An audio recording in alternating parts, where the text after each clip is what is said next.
The outboard motors coughed and died in the darkness. On the black waters of the Irrawaddy, the assault boats of the South Lancashire Regiment spun broadside and began to drift. The current here ran at 4 knots, a muscular surge of river that grabbed the wooden hulls and pulled them downstream. Men dug their paddles into the water, desperate to straighten their course, but the boats were already scattering. A flare hissed overhead and burst white. The far bank erupted. Japanese machine guns, hidden in bunkers along the 100-foot cliffs, opened up with the sound of ripping canvas. Bullets punched through the thin sides of the boats. Men toppled into the warm river. Within minutes, 2 company commanders were dead, and half a dozen boats had vanished beneath the surface, leaving only floating packs and the thrashing shapes of wounded soldiers struggling against the current. This was February 1945, and this was the crossing at Nyangu. It would become the longest opposed river assault of the Second World War. To understand how 14th Army reached this desperate night, we must go back to the autumn of 1943, to a remote valley in northern Burma, and to 2 men who could not agree on how to win the war. In late October 1943, patrols of the Chinese 38th Division clashed with Japanese troops in the Hukong Valley. This was a dismal basin of swamps and razor grass, 130 miles long, a place the locals called the Valley of Death. The Chinese were equipped and trained by Americans. They wore American helmets and carried American rifles. Their commander was a tall, wiry American general named Joseph Stilwell. Stilwell had one obsession: a road. From his base at Ledo in Assam, he intended to drive 500 miles through northern Burma and into China, laying a supply route that would carry fuel and ammunition to the Chinese armies. On his desk sat the blueprint for the Ledo Road, a thick roll of engineering drawings that showed bridges, cuttings, and hairpin turns through jungle mountains. He believed this road could change the war. The British believed he was chasing a mirage. At a crossing point called Yubang Ga, the Japanese 18th Division surrounded the Chinese 38th. The Japanese were veterans of Singapore, tough and confident. They attacked in waves through the elephant grass. But the Chinese did not break. They formed a defensive box, supplied from the air by American transport planes, and held their ground. On Christmas Eve, Stilwell himself arrived at the front, calling in an artillery barrage that shattered the Japanese positions. When the smoke cleared, Chinese soldiers paraded through the jungle carrying Japanese heads on bamboo poles. Stillwell was exultant. He radioed his deputy to push hard for the next objective, the town of Mainquan. But the Chinese did not move. On the 29th of January 1944, their advance ground to a halt. The Chinese commander, Sun Li-jen, had secret orders from Chiang Kai-shek to conserve his divisions for the civil war that would follow the defeat of Japan. Stilwell confronted Sun in a fury, threatening to resign his command and expose the whole charade to Washington. It was a bluff that worked, but only just. That same winter, a second American force arrived in India. It was called the 5307th Composite Unit, but the war correspondents gave it a better name: Merrill's Marauders. Among its ranks was a Japanese-American sergeant named Roy Matsumoto. Matsumoto spoke fluent Japanese. On patrol, he would crawl up to enemy positions in the dark, clip his own wire onto their telephone lines, and listen to their conversations. The intelligence he gathered was worth more than a battalion of riflemen. 1,200 miles to the west, at a cluster of airstrips near a place called Lalaghat, a very different kind of war was being planned. Major General Ord Wingate was assembling his second Chindit expedition. He had 225 gliders. He had American transport planes and British infantry and Gurkha riflemen. His idea was radical: fly entire brigades deep behind Japanese lines, establish fortified strongholds in the jungle, and sever the enemy's supply routes from within. Wingate and Stilwell despised each other. Stilwell called Wingate an exhibitionist who had done nothing but lead a costly jaunt into Burma. Wingate considered Stilwell's road a slow, grinding folly. They were both right, and they were both wrong. But in the first days of March 1944, as the monsoon season approached and the Japanese massed for their own great offensive, these 2 irreconcilable strategies were about to collide. Operation Thursday was ready, the gliders were loaded, and the back door into Burma was about to swing open. On the evening of the 5th of March, 1944, a low mechanical drone shook the jungle just east of the Irrawaddy. Colonel Sakuma, of the Japanese 33rd Division, reined in his horse and glanced up. Huge twin-engine transports, their navigation lights blinking red and green, were passing overhead in an endless procession, each one towing 2 gliders. Sakuma assumed they were bound for a raid on Rangoon and spurred his horse onward without giving them another thought. A last-minute panic had nearly scrubbed the launch. A reconnaissance photograph showed that one of the 3 planned landing zones, codenamed Piccadilly, had been blocked with tree trunks. A hurried conference took place at Lalaghat airstrip. The commander of 77 Brigade, a wiry Royal Engineer named Brigadier Michael Calvert, accepted the hazard of putting his entire force into a single strip called Broadway. Wingate reported to General Slim, who was present to see the expedition off. Slim gave his verdict: the operation would go on. The 1st Dakota transport began to roll forward at 12 minutes past 6 that evening. Calvert thought the risk had to be taken. There were only a few nights of full moon left, and if the Japanese sealed the Imphal plain, the chance to strike might vanish forever. At Broadway, the first gliders to land emptied out a team of American controllers who placed petroleum flares to define the runway. Then the main waves began to arrive. Gliders came in too fast, too close together. One would slam down and crumple, and before it could be dragged clear, the next machine would crash into it. Metal and torn canvas piled up in the darkness. Calvert stood near the edge of the strip, watching the jam of broken gliders and listening to the cries of wounded men. He had 30 killed and over 20 wounded in those first minutes. Many machines had failed to arrive at all. He pulled a signal sheet from his pocket and scrawled the prearranged code to notify headquarters of failure, Sawyer Link. He sent it just before 2:30 in the morning, but the news was not as dark as he first believed. Of the 61 gliders that took off that night, 35 eventually reached Broadway. More critically, the American engineer Lieutenant Brockett had his 2 bulldozers intact, and his crew began carving a usable runway out of the chaos by dawn. Calvert found his signal officer and told him to transmit a second code word: pork sausage. The strip was clear. At dusk, the 1st Dakotas droned in low over the flare path. 63 transports landed that night, then 100 on each of the following nights. They disgorged field guns, anti-aircraft pieces, Gurkha riflemen, pack mules, and bearded British county infantry. On the 2nd night, Wingate himself stepped down onto Burmese soil. By the 11th of March, over 9,000 men and 1,300 animals were inside Japanese-held territory. Wingate issued his order of the day. His language had the cadence of an Old Testament prophet, and his men listened. The first task was fulfilled, he declared. His columns had been inserted into the very guts of the enemy. This was a moment to count no cost, he told them, but a moment to live in history. Every man who survived could say he was there. But the Japanese were beginning to react. 16 miles to the northwest, Brigadier Bernard Ferguson's 16th Brigade was slogging its way across the Razorback ridges towards a place called Indore.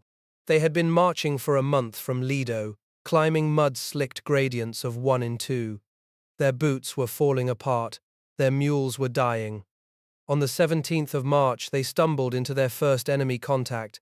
A Japanese battalion under Major Takamura was already probing the northern edge of the airborne zone. One of his companies, commanded by Captain Sakazawa, had heard the temple bells of Katha echoing across the river. Then they heard something else, the crash of close-quarters gunfire. British airborne troops were crossing the Irrawaddy on rafts, and the Japanese opened up from the riverbank. The water ran red. Sakazawa's men later cornered and beat a captured glider pilot, beating him with sticks until his jaw shattered, demanding to know the scale of the invasion. They got nothing. They searched the dead and found silk maps, precision compasses, and tinned rations that made their own dried cod and pickled plums look pathetic. They began to understand what they were up against. South of Indore, Michael Calvert was in place. His men had straddled the railway at a village called Hennu, which they renamed White City. The South Staffordshires were digging in with picks and shovels dropped from the air. Calvert was using a walkie-talkie to direct them when he heard the first crackle of Japanese machine guns. It was the evening of the 17th. A Japanese assault force under 2nd Lieutenant Kiyomizu had probed through the morning mist and found the British position at a small pagoda on a hillock. Calvert stood up in full view of his men and shouted charge in a voice that carried across the valley. Half the South Staffords rose and ran with him, then the other half, shamed into action by his fury. The fight dissolved into a blind, vicious free-for-all around the pagoda. Men were shooting, bayoneting, and kicking at each other in the smoke. Lieutenant George Cairns, a young South Stafford's officer, had his left arm hacked completely off by a Japanese officer's sword. Cairns shot the man with his pistol, picked up the fallen sword with his remaining arm, and laid about him until he collapsed. Calvert knelt beside him in the wet grass. Cairns opened his eyes and asked if they had won, if it had been all right. He died a few moments later. The Japanese assault had been shattered. 42 Japanese bodies were counted, along with 4 officers, including Kiyomizu. But the cost was 23 dead and 64 wounded. The block at White City would not fall. On the night of the 24th of March, Wingate was impatient to be in the air again. He had flown from his jungle stronghold to Imphal to confer with Air Marshal Sir John Baldwin. Now he wanted to return to his headquarters at Camilla. The weather was closing in. Standing on the all-weather strip at Imphal, the senior controller, Squadron Leader Hewitson, warned Wingate's pilot that the cloud was 10/10 cover. The pilot, an American lieutenant named Hodges, looked at Wingate pacing the tarmac in the torrential rain. Wingate was not a man who took postponement well. Hodges shrugged and said he guessed he had better take the old man. The B-25 Mitchell bomber lifted off into what an eyewitness later called pissing rain. It climbed into a sky thick with boiling cumulus. The aircraft flew directly into a local storm of extreme turbulence. These violent cells were common in the pre-monsoon air over the Manipur hills. A transport plane caught in one could be thrown out of control like a toy. At some point in the darkness, the B-25 was flung off course. It struck the reverse slope of a ridge west of Imphal and disintegrated on impact. All aboard were killed instantly. The wreckage was found days later, the nose of the aircraft pointing back towards Imphal as if it had tried to turn. Wingate's briefcase lay among the scattered debris. General Slim now faced a grim decision. The man who had conceived the entire operation, who held its purpose and its political protection inside his own head, was gone. Slim telephoned Brigadier Derek Tulloch, Wingate's chief of staff, and asked who should take over. Tulloch ruled himself out. He had never commanded a Chindit column in the field. There were other candidates, Major General Symes, the disciplined deputy commander, who had been passed over before, and Brigadier Calvert, the fanatically brave engineer at White City. But Tulloch recommended a Gurkha officer named Walter Lentaigne. Lentaigne commanded 111 Brigade, and was, Tulloch told Slim, the man most in tune with Wingate. This was a polite fiction. Lentaigne was a brave and conventional soldier who regarded Wingate as an upstart and his theories as unproven. But Slim, himself a Gurkha officer, wanted someone with the same regimental background, someone who would not threaten him with direct telegrams to Churchill every time his desires were thwarted. Lentaigne was flown out of Burma on the 30th of March. He arrived at headquarters a deeply worried man. He confided that he expected Broadway and White City to fall to the Japanese within days. They never did. But his promotion wounded Symes, who had been Wingate's official second-in-command, and alarmed the brigade commanders who had sworn by Wingate's vision. The driving, mystical energy that held Special Force together had vanished in the rain over a Manipur hillside. The reverberations would be severe. Wingate's rigid insistence on the 90-day operational limit, his concept of the deep stronghold as a tiger trap, his personal authority with Mountbatten and Churchill, all of these were now subject to the judgment of a man who did not believe in them. The Chindits were deep inside enemy-held Burma, and their charismatic architect was a corpse on a hillside. A different kind of war was about to be fought. On the evening of April 6, the Japanese artillery opened up at White City. Major General Hayashi had moved his headquarters to Sapine near Morlu, and he was determined to clear the block that straddled the railway like a bone in the throat of his brigade. For 3 solid hours, shells crashed into Calvert's perimeter, churning the earth and splintering the teak trees. The men of the Lancashire Fusiliers and the Gurkhas pressed themselves into their dugouts and waited. In the lulls between salvos, they could hear the Japanese infantry forming up in the darkness beyond the wire. Calvert sat in his own dugout, shivering. The shivering was partly fear and partly the raw frustration of being unable to hit back while the shells came down. He had 16 3-inch mortars and multiple Vickers machine guns sighted to fire along the wire, but he had to wait for the assault to break before he could use them. The ground shook with each impact, showering dirt through the bamboo roof supports. He remembered Wingate's words about the stronghold being a machan, overlooking a tied-up kid to entice the Japanese tiger. The tiger was coming in now, and there was nothing to do but sit in the dark and listen to the shells. At 10 o'clock, the barrage lifted, and the Japanese came forward. They carried Bangalore torpedoes, long tubes up to 15 feet in length, designed to blow gaps in the perimeter wire.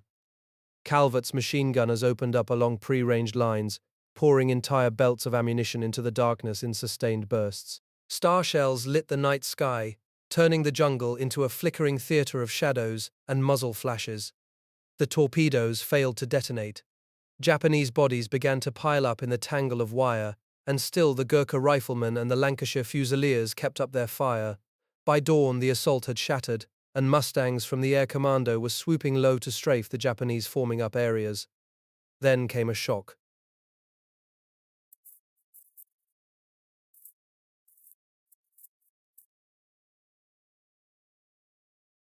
27 Japanese medium bombers appeared through a gap in the cloud and pounded the garrison, ripping holes in the wire in half a dozen places.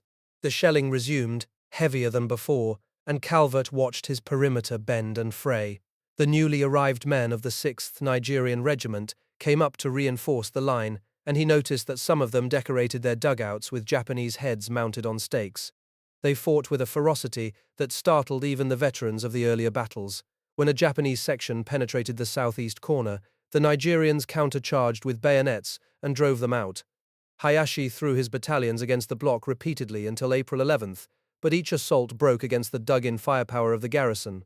Calvert was flying in ammunition faster than he was flying in food, because the Vickers guns alone consumed 700,000 rounds during the siege. The Japanese artillery, including a massive 6-inch mortar whose 4.5-foot bomb took over half a minute to complete its trajectory, smashed bunkers and cratered the airstrip. But the block held. By the time Hayashi accepted defeat, his brigade had sustained an estimated 3,000 casualties. White City was still in British hands, but the men inside it were beginning to fray at the edges. 100 miles to the west, the new Chindit commander was making calculations of his own.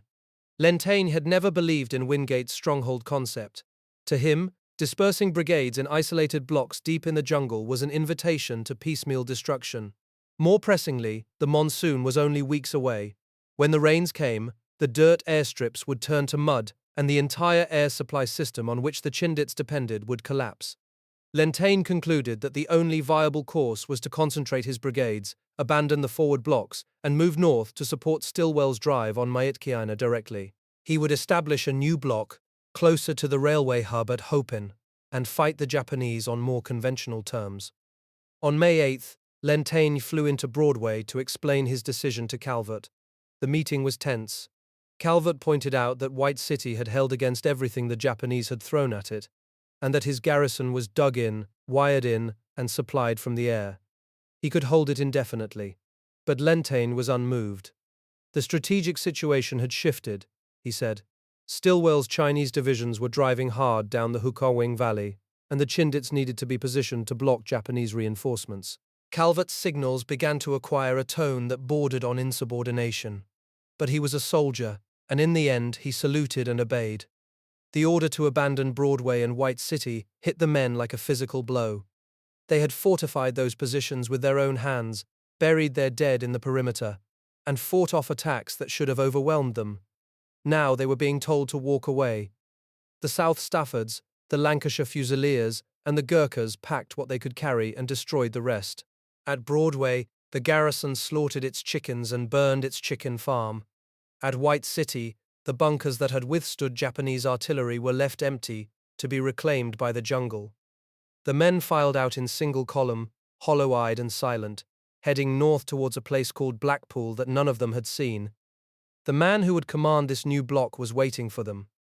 John Masters had taken over 111 Brigade after Lentaigne's promotion, a Gurkha officer still in his 20s who had been brigade major only weeks before. He was now ordering into battle as column commander's men senior to himself, and the weight of it showed in the set of his jaw. Masters received his orders to establish Blackpool near the village of Namquin, close to the railway north of Hopin, and he understood the implications at once. A permanent block this far north would place his exhausted brigades squarely in the path of Japanese reinforcements streaming south. He did not believe in Wingate's theories either, but he knew that mobility was the Chindit's only advantage, and a block sacrificed it. Masters made a speech to his men, trying to convince them that they were drawing on reserves of strength they did not know they possessed. But the men could count days as well as their officers. Wingate had stipulated 90 days as the maximum effective operating period for a Chindit column, and 111 Brigade had been in the field for 45 already. The British soldier was no longer consciously gallant, one of Masters' officers observed. His sacrifice consisted of involuntary acts in battle, not a state of mind. The men marched north through the dripping jungle, their packs heavy, their sores suppurating, and they set about digging in at a place where the Japanese were already waiting for them. Far to the northeast, a parallel column of exhausted men was staggering through the mountains towards a different prize. The survivors of Galahad, Merrill's marauders, had been marching and fighting for 500 miles. Now they were climbing a 6,000-foot pass in the Kumon Range, dragging their mules along vestigial tracks that were little more than scratches on the mountainside. The pack animals slipped on the wet rock and tumbled into the ravines, and the men had to unload them, haul the cargo back to the track, and reload them, over and over again. At the summit, a cold, bitter wind cut through their threadbare uniforms. They had been told that this was the last battle, the final push, and that was the only thing keeping them on their feet. On May 16th, Colonel Hunter's force was 2 miles from Miyakina airfield. Kachin's scouts slipped forward through the undergrowth and returned with startling news: the airfield was lightly held. So was the town itself. The Japanese commander, Colonel Maruyama, had only 700 men of the 114th Infantry Regiment, plus a few hundred service troops and sick men in the hospital. Hunter sent the 150th Chinese Regiment straight at the airfield, while he took his own battalion towards Pamati, the ferry crossing on the Irrawaddy just west of the town. A single Japanese sniper fired at them as they moved across the dead flat terrain. Their surprise was total. At 10 o'clock on the morning of May 17th, the Japanese were driven off the airstrip. Hunter placed his pickets around the perimeter and transmitted a pre-arranged code word to Galahad headquarters at Nanbam, Merchant of Venice. It was the signal to fly in supplies, and the exhausted men waited eagerly for food and ammunition. But Stilwell and his staff had decided otherwise. The first plane that landed did not carry rations. It carried a company of aviation engineers to repair the strip. Then came a battery of anti-aircraft guns, and then Chinese infantry. The men of Galahad watched the transports disgorge their cargoes and realized that their ordeal was not over. Stilwell received the news in his headquarters and scrawled a triumphant entry in his diary. "Will this burn up the limes?" His forces had driven 500 miles into Burma, defeated the veterans of the 18th Division, who had taken Singapore, and seized the most important airstrip in northern Burma. The Ledo Road could now be pushed through to China. The oil pipelines could follow, and the long-range bombers could finally strike at Japan itself from Chinese bases. But the town of Miyakina was still in Japanese hands. Maruyama had retreated into the streets and begun to fortify the houses, and within days reinforcements began to arrive. The garrison would soon number 4,000 men, and they were about to demonstrate exactly how stubborn a Japanese defensive could be. Stilwell chose not to fly in the British 36th Division, which was fit, fresh, and ready for battle. He wanted an American flavor in the fight, and he was prepared to use his Ledo Road engineers as infantry if necessary to keep it. So the siege of Miyakina settled into a stalemate that would last for 2.5 months. The sick men of Galahad, vomiting their rations and falling asleep during firefights, were told they would not be relieved until the town fell. And at Blackpool, Masters' brigade was about to discover that the Japanese were not content to let the Chindits dig in unmolested on their main supply line. The third act of the campaign was over, but the price of it had not yet been fully paid.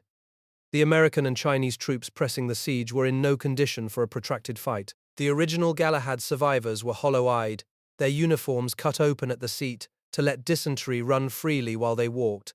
Their boots had rotted off their feet. Men vomited up their K-rations minutes after eating them.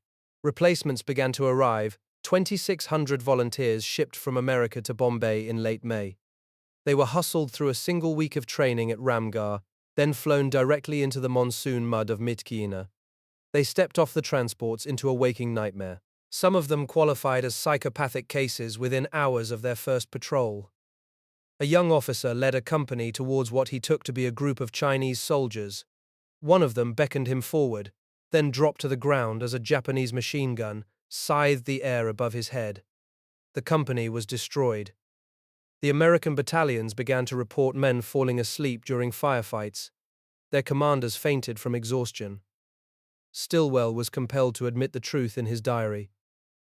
Galahad is just shot, but he would not relieve them. He could not. The Americans had to hold the line while the Chinese fought through the town. He could not afford to let the British take credit for this victory. He ordered his Lido Road engineers to pick up rifles and reinforce the perimeter. The monsoon rains hammered down. The siege lines became a quagmire of liquefied mud and human waste. Men soaked in foxholes until their feet swelled and split with trench foot. Stilwell's own son, a lieutenant colonel serving as his intelligence officer, had seriously underestimated Japanese strength at Myitkyina. The garrison they faced was not a broken rearguard, but 4,000 determined men. Maruyama understood his orders exactly. He was not to defend Myitkyina house by house into annihilation. His task was to delay Stilwell, to keep the road to China blocked as long as possible. If necessary, he was prepared to withdraw across the Irrawaddy and continue the fight from the hills beyond the river. He was a professional soldier, not a martyr. Then, on the 10th of July, a signal arrived from 33rd Army headquarters. It was addressed not to the Myitkyina garrison, nor to the Maruyama unit. It was addressed to a single man. Major General Mizukami will defend Myitkyina to the death. The staff officer who drafted it, Colonel Tsuji Masanobu, wept as he wrote the words. Another officer tried to change the addressee to the Mizukami unit. Tsuji refused. "Let it stand," he said. "It is all right as it is." Mizukami had arrived in Myitkyina weeks earlier with 1,500 men from his infantry group. He was a quiet, paternalistic commander, steeped in the feudal traditions of the Kyushu samurai. He listened as Maruyama explained the wider operational picture, the plan to delay and withdraw. He kept his own counsel. Then he signaled his superior at 33rd Army, "Leave it to us." To every man under his command, these three words meant something terrible and absolute. Inside the town, the Japanese positions shrank steadily. American and Chinese shelling hammered the bunkers by day. Aircraft dropped 500-pound bombs on the fortified houses. The garrison's rations dwindled to a handful of rice per man per day. Artillery pieces were rationed to 4 rounds each. Malaria and dysentery swept through the foxholes as viciously as they did through the Allied lines. Maruyama approached Mizukami again towards the end of July. He argued that they should begin evacuating their survivors across the Irrawaddy at once to establish a new defensive line in the hills. Mizukami said nothing. He did not give the order. He also did not forbid Maruyama from making preparations. The silence was itself a kind of permission. The general's own men sensed what was coming. A medical officer named Lieutenant Maruyama watched a signal arrive from the divisional commander far to the south. "My heart breaks when I see your men going to their deaths without a grain of rice.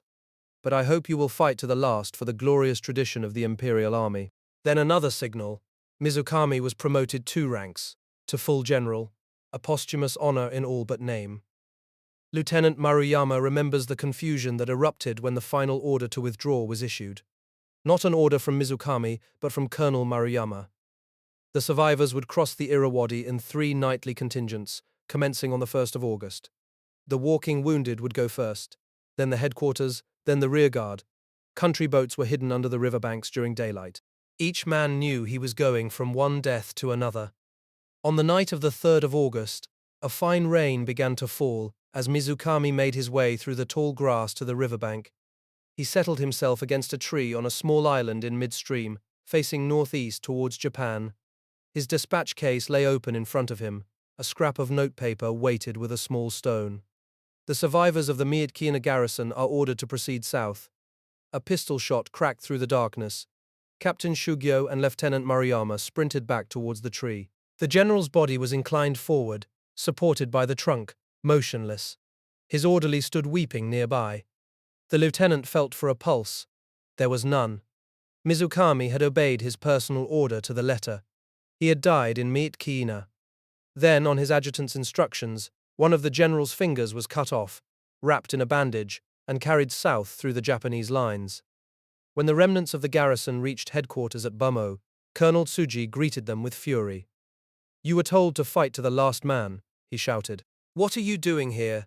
You should be ashamed to be alive." Lieutenant General Tanaka Shinichi, the commander of the battered 18th Division, turned on Tsuji and roared back. "That is enough, Tsuji.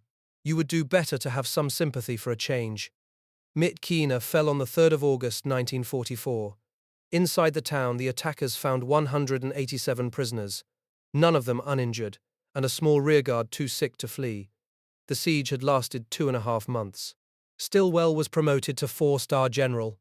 Far to the south, 2 other men were fighting a battle of a different kind.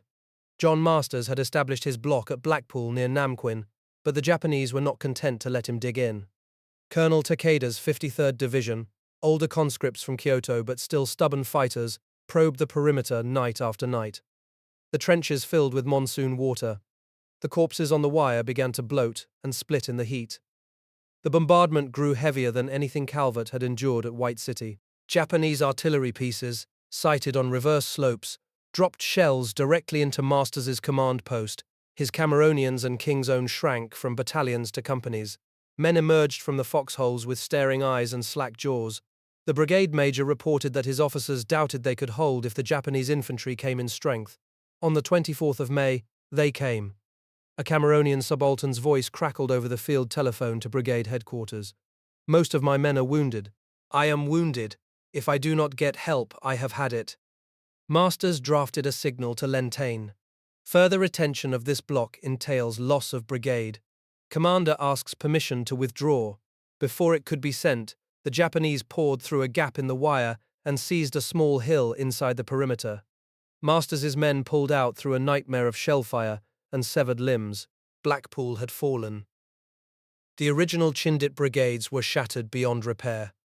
Medical boards in July examined the survivors of 111 Brigade and found exactly 118 of its 2,200 men fit for duty. The rest had lost an average of 3 stone in weight, had suffered at least 3 bouts of malaria, and were riddled with septic sores and foot rot. But the ordeal was not yet over. One formation, Brigadier Michael Calvert's 77th Brigade, had one more bitter battle to fight.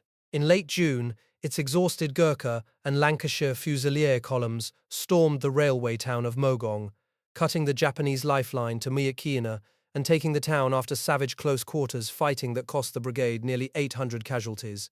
Only then, their ammunition gone and their men collapsing where they stood, did the last of the Chindits begin their withdrawal towards India. The great airborne experiment, born of one man's fiery vision and broken by his death in a storm, had paid its final price. Miyakina was won. The Ledo Road would push through to China. The cost had been absolute. The monsoon ended, and with it, the season of stalemate. General Slim gathered his corps commanders at Imphal in the first week of December and laid out a plan so audacious it made the room fall silent. 14th Army would cross the Chindwin at multiple points, race across the dry central plain, and force the Japanese to fight a decisive battle west of the Irrawaddy. But that was only the visible half of the operation. Hidden in Slim's maps was a second, deeper thrust. An entire corps would slip down the remote Mirtha Valley, cross the Irrawaddy far to the south, and sever the enemy's lifeline at a dusty rail junction called Meektilla. The man chosen to command the northern crossing was Major General Pete Rees of the 19th Indian Division. But Rees was not the first to move.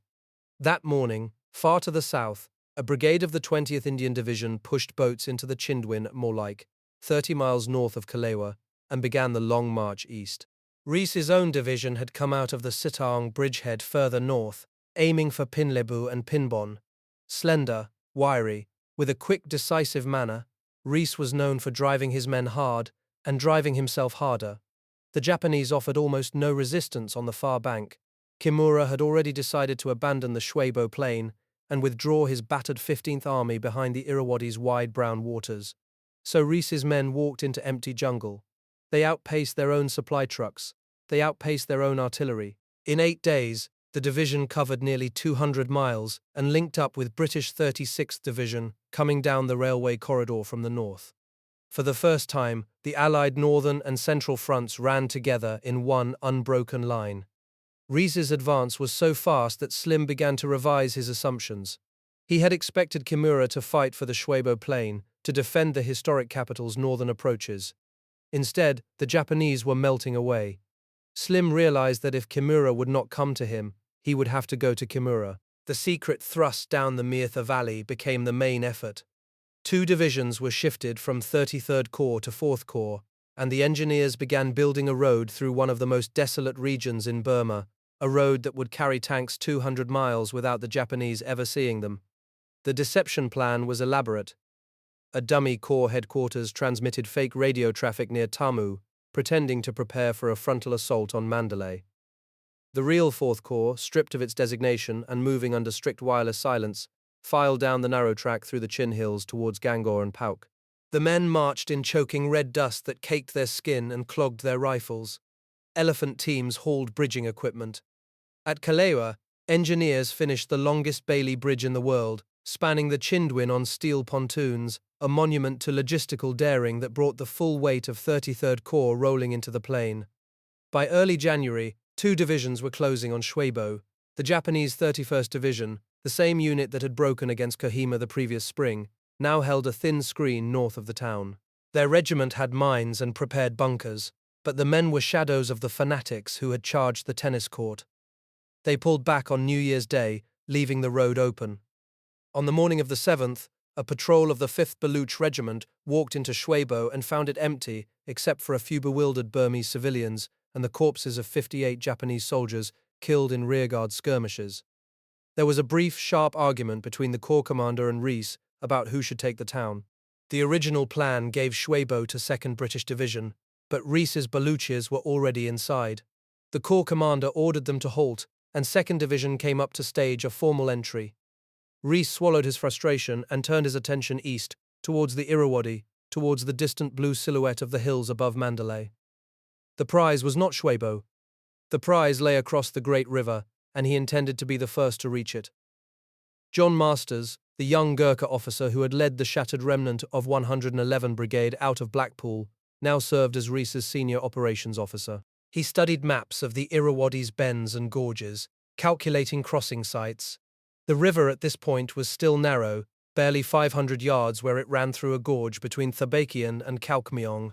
But the current was vicious, and the far bank rose steeply into jungle-covered hills. Masters knew what happened when boats hit fast water under fire. He had heard the accounts from Nyaungu. He told Rees the crossing would be difficult, but possible. Rees put his 1st Brigade across at Kalkmyong on the night of the 14th of January. The Japanese were waiting. A battalion of the 15th Division held bunkers on the east bank, and machine guns raked the first boats. But Rees had learned from the earlier crossings further south. He brought up tanks, massed artillery on the west bank, and called in fighter bombers to hammer the Japanese positions. Within 48 hours, 2 of his brigades were across and digging in. The Japanese counterattacked in the darkness, screaming and charging with bayonets. But Rees's men held. A second bridgehead opened at Thabakin, 15 miles upstream. The Japanese High Command reacted exactly as Slim had hoped. Seeing the 19th Division's bridgeheads just north of Mandalay, they assumed this was the main Allied thrust. The 15th Division was rushed to seal off the crossings. The battered 53rd Division, still licking its wounds from the Chindit battles of the previous year, was thrown into the line as well. Every available Japanese soldier north of the city was sucked towards Rees's beachheads. None of them knew that, 150 miles to the south, a far larger force was about to hit the Irrawaddy's opposite bank. That larger force was 20th Indian Division, now pouring across the Chindwin at Kalewa and thrusting east towards the Great Bend of the Irrawaddy near Myinmu. Major General Douglas Gracie commanded this division. He was a meticulous, methodical officer, the opposite of Rees in temperament, but he shared the same determination. His men fought their way through a string of rearguard positions at Budalin and Moniwa, clearing the West Bank town by town. The Japanese 33rd Division contested every village, but they lacked artillery, and their infantry battalions were down to 100 men apiece. By the 22nd of January, Moniwa was in Gracie's hands. The crossing at Myinmu was the most difficult of the entire campaign. Here the Irrawaddy was more than a mile wide, its surface broken by shifting sandbanks, and its current running at 4 knots under a blazing February sun. Gracie chose a bend in the river near the village of Alagapa, where the far bank rose steeply but was less heavily defended. On the 12th of February, 50 liberators bombed the Japanese positions on the opposite shore. The next day, a squadron of lightnings streaked low over the bluffs, destroying 4 guns and scattering the rest. Then the boats went into the water. The assault companies of the 2nd Border Regiment pushed off in darkness, but their outboard motors coughed and failed. The boats drifted downstream past their intended beachhead, the men paddling frantically to regain control, while Japanese mortars began to churn the brown water around them. They grounded where the enemy fire was heaviest, far from their planned landing points, yet by the 15th of February, the bridgehead was secure. Engineers were ferrying mules across on rafts powered by outboard motors. The 100th Brigade dug in under constant shelling, and 2 nights later, Japanese infantry launched the first of several suicide counterattacks against the perimeter. These attacks were desperate and costly. On the night of the 17th, a Japanese battalion commander led his men directly into the forward trenches of the 9th Battalion of the 14th Punjab Regiment. The fighting lasted until 5 in the morning. At dawn, the Punjabis counted the bodies. The Japanese battalion commander lay dead inside the perimeter, surrounded by 5 officers and 36 other ranks. 2 of the dead officers had committed suicide after being wounded. The Japanese had lost nearly 1,000 men in 3 nights of assaults, and they had not pushed the Punjabis back a single yard. By the middle of February, the pattern was set. The Japanese 15th Army had committed its last reserves to containing the 19th Division north of Mandalay and the 20th Division at Myanmar. Kimura believed he had stopped 14th Army's main effort. He was wrong. Far to the south, at the bend of the Irrawaddy near the ancient capital of Pagan, another force was approaching the river in absolute secrecy. The 4th Corps, with its tanks and motorized infantry, was about to strike at the seam between 2 Japanese armies, at a place where the river was narrow and the far bank was held not by veterans of the Imperial Army, but by the wavering levies of the Indian National Army. The bridgehead at Nyaungu was about to open the road to Mike Tiller. Nothing went as planned. The reserve company found itself inexplicably in the lead, its boats pushed downstream by the powerful brown current. Other coxswains saw the movement and assumed it was the correct course. They followed. The entire assault wave angled away from its intended beach and slid directly towards the Japanese machine gun positions dug into the 100-foot cliffs opposite Nyaungu. The first tracers split the darkness at 300 yards. Japanese medium machine guns, perfectly sighted in concrete bunkers, opened up on the drifting boats. Within minutes, 2 company commanders were dead, their bodies tumbling into the warm river water. Half a dozen boats were holed and sinking. Men tore off their webbing and kicked for the far shore. Others clung to the gunwales of shattered craft, exposed and helpless on the luminous surface of the river. American L-5 Sentinel spotter planes were already skimming the sandbanks, picking up wounded men and ferrying them to safety. Fighter bombers scrambled from their cab rank, the airborne standby system that kept aircraft circling overhead, ready to strike on demand. Thunderbolts and Mustangs screamed down the river corridor and plastered the Japanese cliff positions with cannon fire and rockets. The machine guns fell silent just long enough for the survivors to paddle back towards the west bank. At 9:45 that morning, the 4th Battalion of the 15th Punjab Regiment went into the water. These men had not rehearsed silent assaults. They paddled hard straight into the beachhead and took command of the isolated South Lancashire Company that had crossed successfully in the small hours before the main body was destroyed. By the 15th of February, the beachhead was solid. Engineers were rafting supplies and ammunition across the river, and reinforcements were pouring into the bridgehead. The crossing at Nyaungu, the longest opposed river assault of the Second World War, had failed in its first hour and succeeded by its second. The Japanese machine gunners in those cliff bunkers never knew that the boats they shot to pieces were merely the opening note of Slim's deception. The real blow was already coiling to strike. The first week of March 1945, the dry heat of the Central Plain shimmered above the pagodas. Major General Pete Rees had pushed his 19th Indian Division 400 miles from the Chindwin, across the Shwebo Plain, over the Irrawaddy at Kyaukmyong, and down the dusty tracks east of the Great River. His tanks were now 5 miles north of the city. Mandalay Hill rose before them, its 1,000-foot summit crowned with temples. The Gurkhas of the 4th Battalion of the 4th Gurkha Rifles climbed the northeastern slope in the darkness on the night of the 7th of March. Their British battalion commander had served 5 years in Burma before the war. He knew the hill intimately, knew every path and pagoda stairway. The Gurkhas crested the summit before dawn and attacked the Japanese defenders in their bunkers and tunnels. By first light they held the top, but the Japanese were still alive in the chambers bored deep into the hillside beneath them. Rees stood in the northern suburbs with a microphone. The BBC was recording. His voice was crisp and clear, despite the gunfire crackling behind him.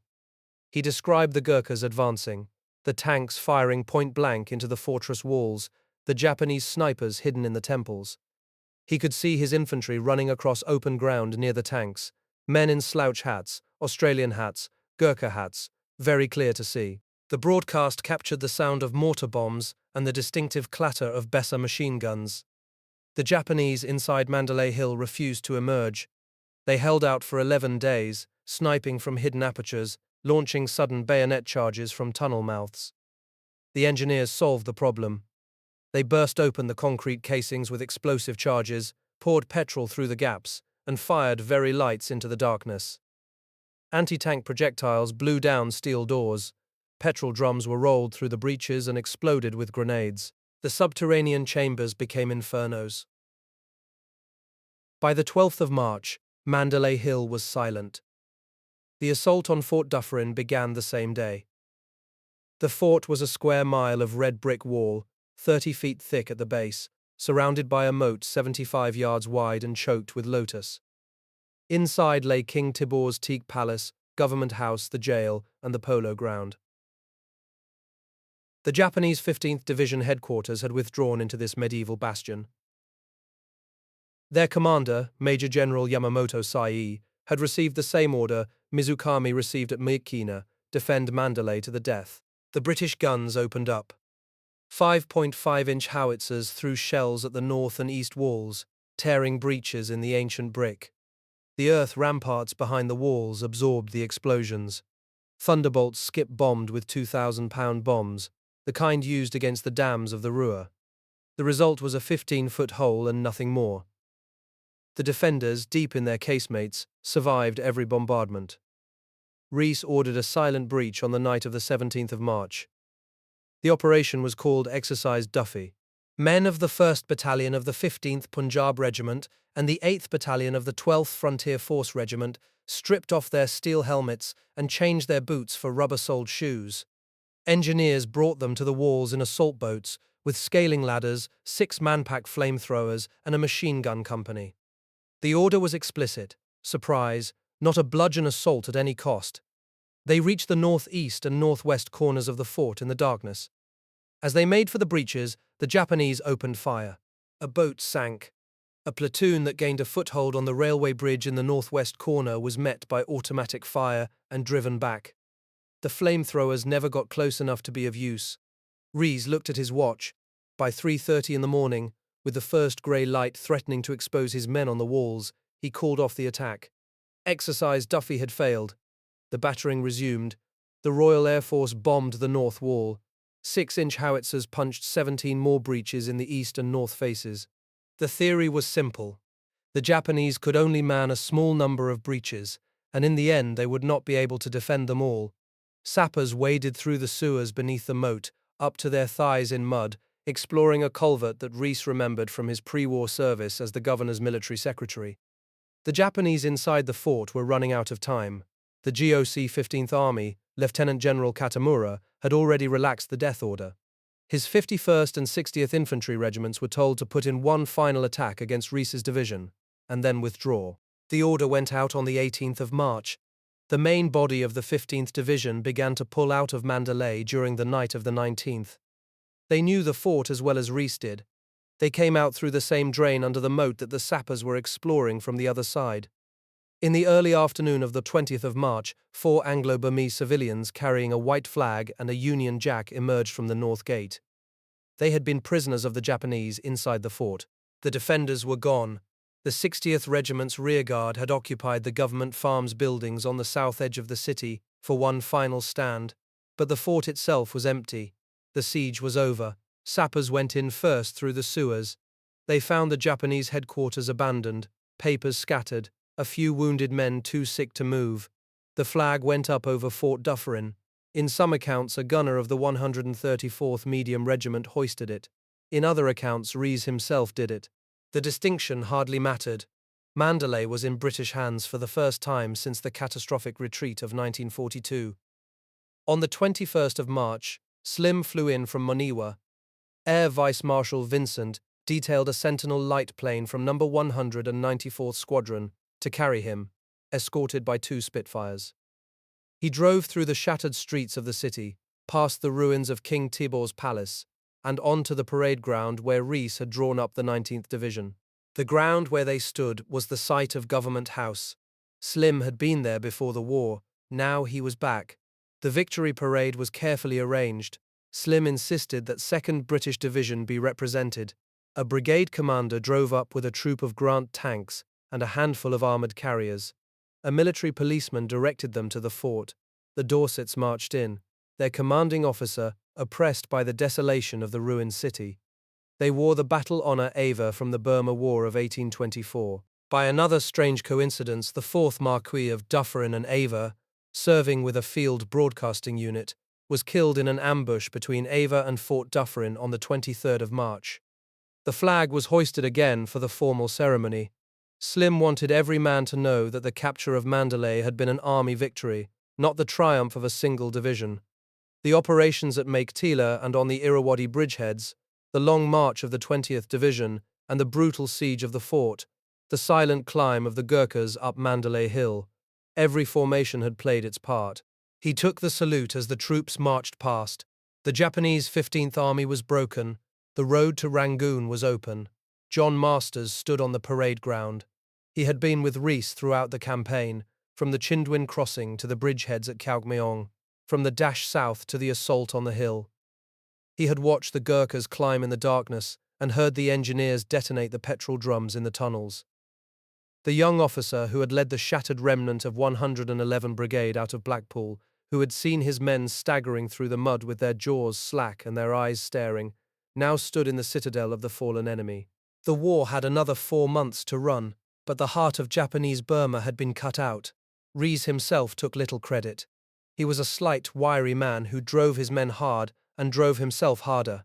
He had covered 400 miles in 5 weeks, improvised river crossings under fire, broadcast live to the world while Japanese snipers fired at his positions, and presided over the medieval siege of a modern war. His men adored him. His wife sent him a cake from England every fortnight. The cake that arrived in Mandalay on the 21st of March was shared among the staff officers in the ruins of Government House. They ate it standing up, with the dust of the fallen city still settling around them. General Slim returned to his headquarters. The central question of the campaign had been answered. A British general commanding Indian, Gurkha, African, and American troops had crossed the widest river in the world under fire, deceived a skillful enemy on a 200-mile front, and retaken the historic capital of Burma. The Japanese Burma Area Army was not yet destroyed. Rangoon still lay 400 miles to the south, and the monsoon was only weeks away. But the Irrawaddy was crossed, the bastion was fallen, and the men who had marched from Imphal knew they would not stop until the job was done. It was not a single act of heroism. It was a cumulative triumph of logistics, deception, air power, and the relentless courage of infantrymen. Those men climbed a sacred hill in the darkness. They crossed a mile-wide river under machine gun fire. They fought through ancient tunnels with petrol and grenades. The men who stood on the parade ground at Fort Dufferin had come from the mountains of Nepal, the cotton towns of Lancashire, the Punjab plains, and the African bush. They had buried their dead in the Hukawing Valley, at White City, on the sandbanks of the Irrawaddy, and in the catacombs beneath the temples. Their victory was not the work of a single general or a single unit. It was the work of an army that had learned, over 3 years of bitter defeat, how to win. Stilwell had already been recalled to Washington, his road through to China built, but his command torn from him. Ferguson's exhausted brigade was flown out after the failure at Indore. Calvert's survivors were evacuated, hollow-eyed and skeletal, their 90-day limit long exceeded. Sergeant Matsumoto survived to continue his silent war of words, listening in the dark. And Wingate, the fiery prophet who had dreamed the airborne invasion and driven it into being, lay in a rain-soaked grave among the hills he never crossed again. If you have a family story from the Burma campaign, a memory passed down by a father or grandfather who served in the 14th Army, or any piece of history from this almost forgotten theatre of the Second World War, please share it in the comments below. We read every one, and if you found this documentary worth your time, please subscribe to the channel and give this video a like. Your support helps us continue making these long-form historical narratives, and we are grateful to every one of you who listened.